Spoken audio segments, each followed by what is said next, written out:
When a summit is reached, when the bud unfolds, and from the lesser the greater emerges, then, as Nietzsche says, one becomes two, and the greater figure, which one always was, but which remained invisible, appears to the lesser personality with the force of a revelation. Yes, and that's the manifestation of the self. That's right. What that is an intimation of who you could be.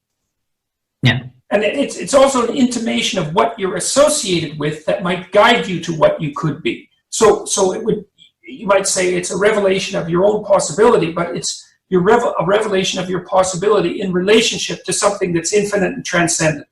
Yeah. That's the, and I would also say that is also very commonly manifested by a transformation in the relationship with conscience. Because when something like this happens, sometimes this happens to people, for example, in hallucinatory or psychedelic experiences, right? They start to take their conscience seriously. Jung believed, at least to some degree, that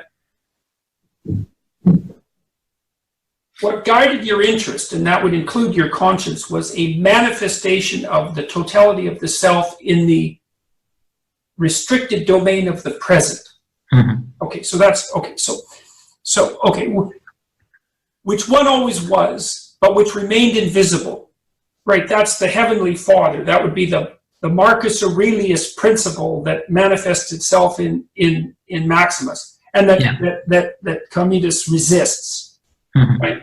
And which Marcus Aurelius also made himself subordinate to, at least to some degree, right? That's the one which always was, but which remained invisible. Yeah.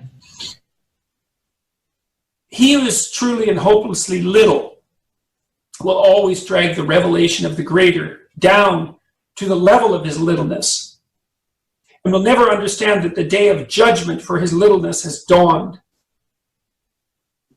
But the man who is inwardly great will know that the long-expected friend of his soul, the immortal one, has now really come to lead captivity captive.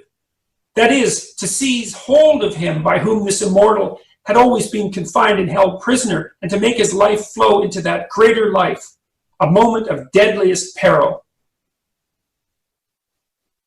Nietzsche's prophetic vision of the tightrope walker reveals the awful danger that lies in having a tightrope walking attitude towards an event to which St. Paul gave the most exalted name he could find.